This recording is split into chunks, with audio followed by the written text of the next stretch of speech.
ABD'nin en büyük Müslüman sivil haklar örgütü Amerikan İslam İlişkileri Konseyi, Doğu Türkistan'da Çin hükümeti tarafından yıkılan bir caminin yerine otel inşaatı başlatmayı planlayan ABD merkezli otel zinciri Hilton'a projeyi durdurma çağrısı yaptı.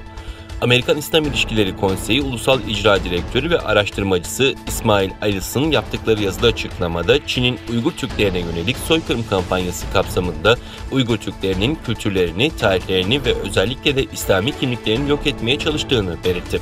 Açıklamada Hilton, Sincan Uygur Özel Bölgesi'ndeki Hotan kentinde buldozerlerle yıkılan bir caminin yerine otel inşa ederek Çin'in soykırım hedefine ulaşmasına yardım ediyor değerlendirmesinde bulunuldu. Hilton'ın Çin'in şu ana kadar Uygurlara ve diğer Müslüman azınlıklara yönelik baskı politikasının farkına varması ve projeyi durdurulması gerektiğini belirtilen açıklamada Uygur halkının yok edilmesini sağlamak için Çin kültür silme politikası yürütüyor. Camiler ve mabetler hedef alınıyor. Avustralya Stratejik Politika Enstitüsü 2017'den bu yana Sincan'da 16.000 caminin yok edildiğini ya da zarar gördüğünü belirtiyor ifadelerine yer verildi.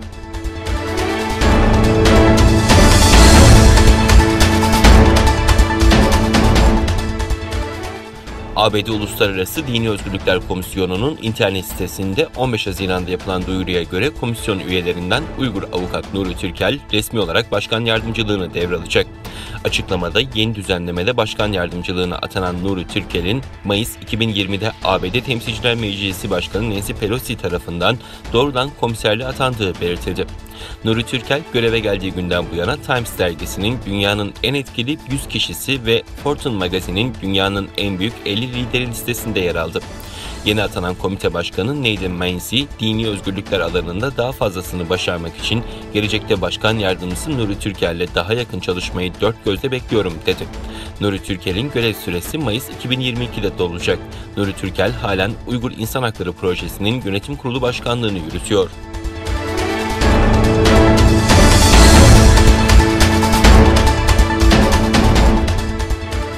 Voice of America'nın haberine göre ABD Dışişleri Bakanı Antony Blinken 13 Haziran'da Brüksel'de yapılacak NATO zirvesine katılmaya hazırlanan Arnavutluk Başbakanı Edi Rama ile bir araya gelerek iki hükümet adına 4G ve 5G ağları konusunda yeni bir anlaşma imzaladı.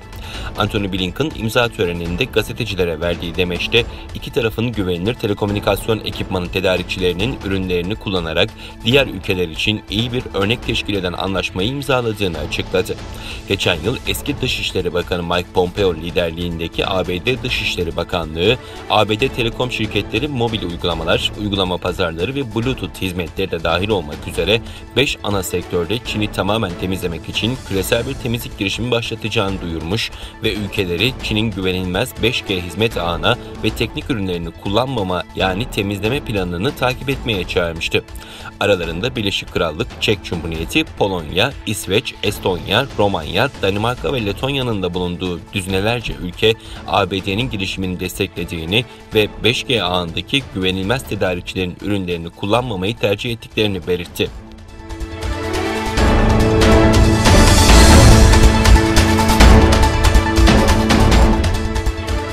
Almanya Başbakanı Angela Merkel, Avrupa Birliği'nin Çin'le yaptığı yatırım anlaşmasını ancak Pekin'in işçi hakları konusunda ilerleme kaydetmesi halinde onaylayacağı konusunda uyardı.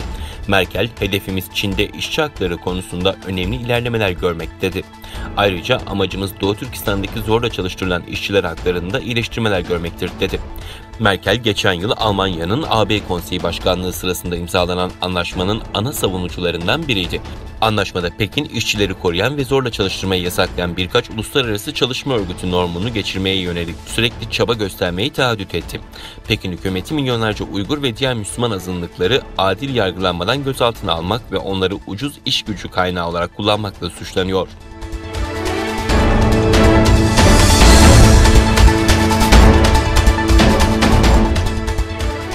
Rusya Devlet Başkanı Vladimir Putin ve ABD Başkanı Joe Biden tarafından yayınlanan ortak bildiride nükleer savaşta kazananın olmayacağı belirtilerek böyle bir savaşın asla başlatılmamasına yönelik bağlılık teyit edildi.